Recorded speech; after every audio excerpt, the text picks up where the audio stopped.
오늘도 새벽을 깨우며 나오시는 여러분, 주의 어, 도우심의 손길이 풍성히 경험되어지는 복된 하루 되어지기를 주의 이름으로 축복합니다. 우리가 어저께 살펴봤던 이 아사왕의 유다의 아사왕의 그 삶을 함께 살펴보고, 이제 열왕기 기자는 유다 땅에 머물러 있었던 그의 시선이 이제 북이스라엘에게로 옮겨지게 됩니다. 아사왕이 41년 동안 통치를 하면서 아사왕 통치의 제일 초창기 2년째 되는 해에 북이스라엘 가운데 일어났던 사건이 오늘 등장을 하고 있죠. 아사왕이 다스리고 있었던 2년째 북이스라엘은 여로보암의 아들이었던 나답이 왕으로 등극을 하게 됩니다. 이 북이스라엘의 두 번째 왕이었던 이 나답의 삶이 오늘 본문에 나타나지고 있는데, 오늘 본문에 나타난 이 나답의 인생을 통하여서, 또 이 나답을 통하여서 우리가 배울 수 있는 교훈 두 가지를 함께 살펴보려고 합니다. 먼저 첫 번째는 죄는 죄를 낳는다라는 것입니다. 나답이 이스라엘 왕이 되고 난 후에 그의 행적에 대해서 성경은 이렇게 이야기를 하고 있습니다. 26절 말씀을 보면은 그가 여호와 보시기에 악을 행하되 그를 그의 아버지의 길로 행하며 그가 이스라엘에게 범죄하게 한 그 죄 중에 행한지라 라고 말씀하고 있습니다. 그가 왕이 되고 난 후에 여전히 여호와 앞에 악을 행하는 사람이었다라는 것이죠. 그는 스스로 죄를 지을 뿐만 아니라 그 악을 행하는데 주저함이 없었던 사람이었습니다.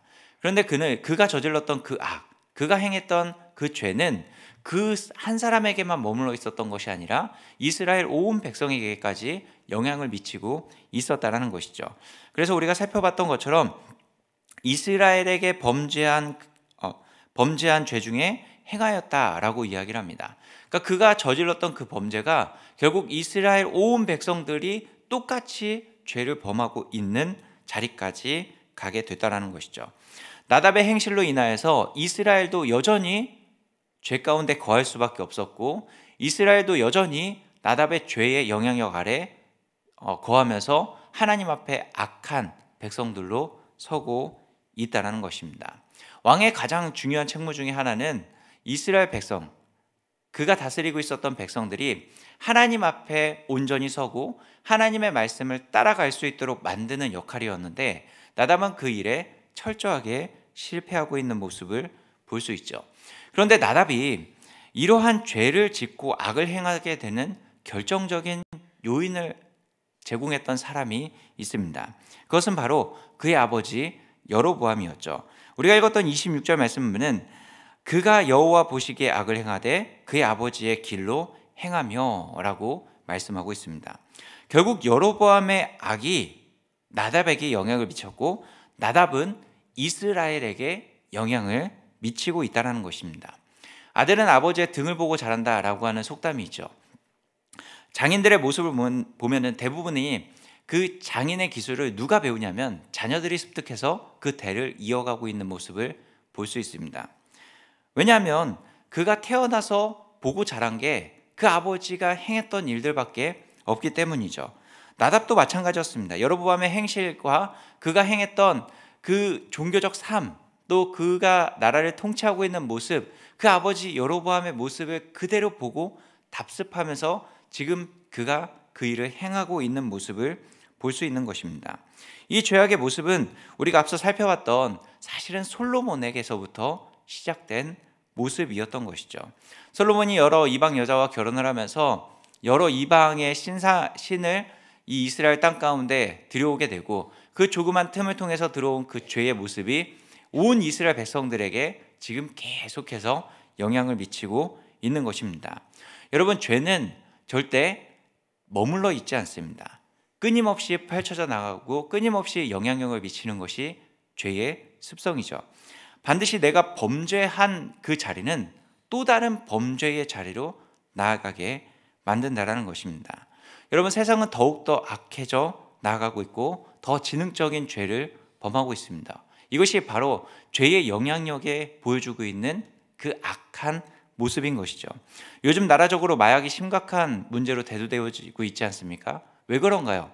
한 사람이 마약을 시작했을 텐데 그 마약 시작한 사람이 또 다른 사람에게 전해주고 있다는 것입니다. 죄를 범한 사람은 자신만 그 죄를 저지른 것이 아니라 또 다른 옆 사람에게 권하고 그 사람을 끌어들여 죄의 열매들로 가득 채워지는 그런 모습을 보여주고 있는 것이죠. 이런 죄의 굴레를 끊을 수 있는 것은 철저한 회개밖에 없습니다.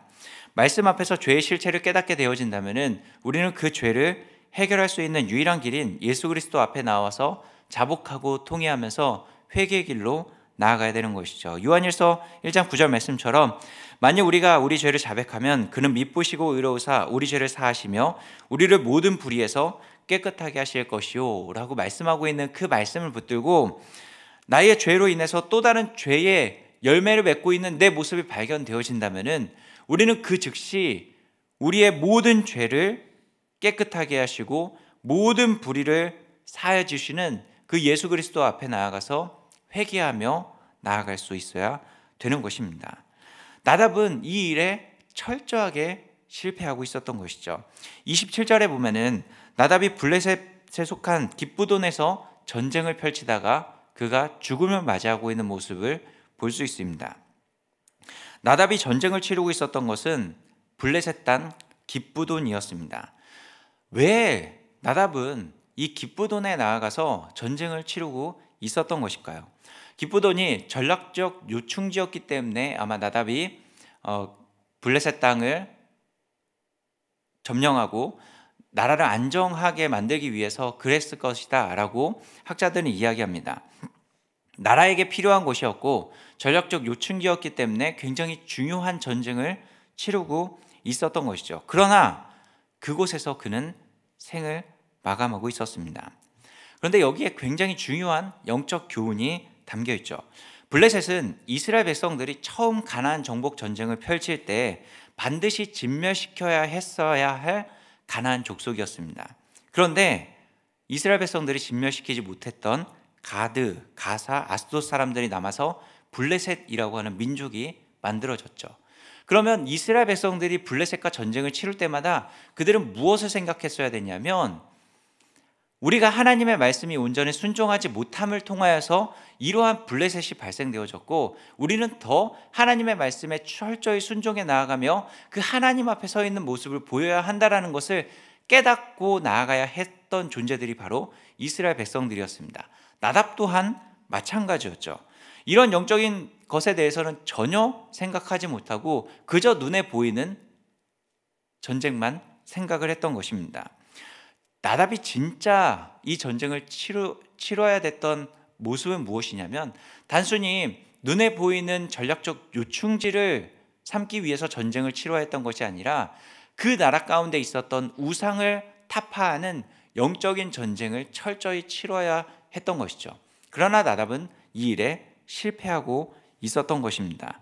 이 실패로 말미암아 그는 역사의 뒤안길로 쓸쓸하게 사라져 버렸던 것이죠. 나답의 통치를 통해서 알 수 있는 두 번째 교훈은 무엇이냐면 분열은 또 다른 분열을 낳는다라는 것입니다. 죄는 죄를 낳고 분열은 반드시 분열의 역사를 낳습니다. 나답이 왕이 되고 난 후에 블레셋의 전략적 요충지였던 깁부돈에서 바하사가 모반을 통해 그를 죽이고 바하사가 3대 왕으로 등극을 하게 됩니다. 북이스라엘의 초대 왕이었던 여로보암 왕조가 딱 2명의 왕만 배출하고 난 후에 그 왕조가 몰락하게 되는 것이죠.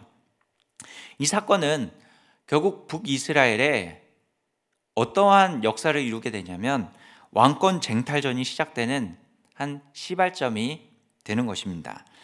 주전 722년 북이스라엘이 아수르에게 멸망당하기 전까지 20명의 왕이 등극을 합니다. 그런데 왕조가 9개의 왕조가 펼쳐지게 되는 굉장히 피와 모방과 분열의 역사가 끊임없이 나타나지는 것을 볼 수 있습니다. 세상은 분열의 역사로 가득 채워져 있습니다. 마음에 들지 않는다고, 나하고 생각이 다르다고, 뜻이 다르다고 결국에는 함께 하려고 하지 않는 모습만 보이고 있죠. 분열되어지다 보니까 공동체는 점점 사라지고 결국 개인주의만 남게 되어져 버린 것이죠. 사람들은 공동체를 이루려고 하지 않습니다. 불편한 것이 싫고 또 갈등을 일으키는 것이 싫다라는 것이 표면적인 이유이긴 하지만은 결국엔 이 분열의 역사가 끊임없이 나타나진 결과인 것이죠. 혹 공동체에 속한다 할지라도 자기에게 이익이 있냐 없냐를 먼저 따지게 되고 자기의 이익만 추구하기 위해서 공동체 생활을 하는 모습을 볼 수 있습니다. 자기가 딱 선을 정하고 그 선까지만 그곳에 발을 담그려 한다는 것이죠. 이 분열은 죄의 결과로 인해서 사실 이 땅에 들어왔습니다. 범죄하기 이전에 하나님과 인간 사이는 완전한 교제를 이루고 있었죠. 그런데 죄로 인해서 이 관계가 깨어지고 분열이 시작된 것입니다. 이 깨어진 관계를 회복하기 위해서 이 땅에 예수 그리스도께서 오셨습니다. 하나님의 손과 우리의 손을 붙잡고 하나 되어짐을 이루어 주신 것이죠. 그렇기 때문에 이제 예수님 안에서 우리는 완전한 연합의 기쁨을 누리고 하나님과 기쁨의 교제를 누릴 뿐만 아니라 이 연합의 기쁨, 삼위일체 하나님께서 누리고 계시는 그 연합의 유익을 함께 누릴 수 있게 되어진 것이죠. 나와 하나님과의 관계뿐만 아니라 이제 예수님 안에 있는 우리들 또한 이 연합의 기쁨을 누릴 수 있는 자리로 나아갈 수 있게 되는 것입니다. 그렇기 때문에 예수 안에 있는 자들이 나아가는 그 걸음 가운데는 어떠한 역사가 나타나지냐면 세상 사람들처럼 죄 가운데 머물고 있는 사람들처럼 분열의 역사가 나타나지는 것이 아니라 연합의 역사가 나타나줘야 되는 것입니다. 그래서 사도 바울이 에베소서와 골로새서 말씀에서처럼 교회에게 권면했던 중요한 교훈 중에 하나가 무엇이냐면 하나 되라, 하나됨을 힘써 지켜라 라고 하는 말씀을 하고 있는 것이고, 예수님께서도 요한복음 17장에 대제사장적 기도를 하실 때 이렇게 말씀하고 있습니다. 거룩하신 아버지여, 내게 주신 아버지의 이름으로 그들을 보전하사 우리와 같이 그들도 하나 되게 하옵소서라고 말씀하고 있습니다.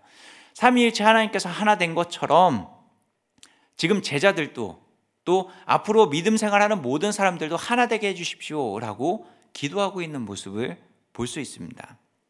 우리는 예수 그리스도 안에서 우리가 속하여져 있는 모든 사람들과의 관계 가운데 이러한 이 연합의 모습을 또 하나됨을 이루는 모습으로 나아갈 수 있어야 되는 것입니다. 그래서 교회에서 대그룹으로 모여서 함께 예배할 뿐만 아니라 소그룹 모임을 하는 이유가 바로 여기에 있습니다. 교회 안에 소그룹, 우리 교회에서는 다락방이겠죠. 이 다락방 안에서 이루어지는 이 교제가 중요한 이유가 무엇이냐면 삼위일체의 하나님과 누릴 수 있는 그 연합의 기쁨과 연합의 유익을 바로 이 다락방 안에서 누릴 수 있기 때문입니다.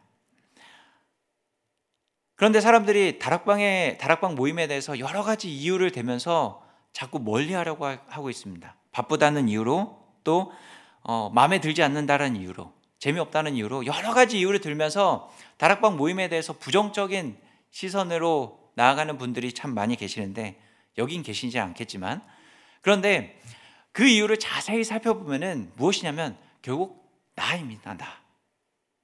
개인만 남아있기 때문이죠. 그건 어쩌면 죄로 인해 나타난 결과물들에 불과합니다. 우리는 예수 그리스도 안에서 이 연합의 기쁨이 무엇인지 맛본 자들이고, 하나님께서 명령하신 대로 우리는 하나됨을 이루는 자리로 나아갈 수 있어야 되는 것입니다. 여러분, 분열은 계속해서 분열의 역사를 낳을 수밖에 없습니다. 사람들은 더 좋아지기 위해서 나눈다, 더 좋은 것을 추구하기 위해서 나눈다라고 하지만은 또다시 좋은 것을 추구하기 위해서 나눔이 될 수밖에 없는 것이 세상의 이치입니다. 그러나 예수님은 우리에게 하나됨을 이루기 위해서, 이 연합의 기쁨을 맛보게 하기 위해서 이 땅에 오셨습니다.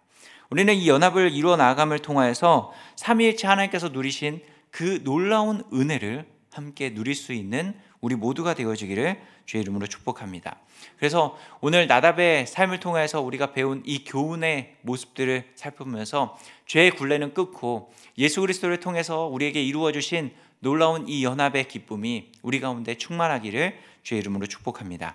같이 함께 기도할까요?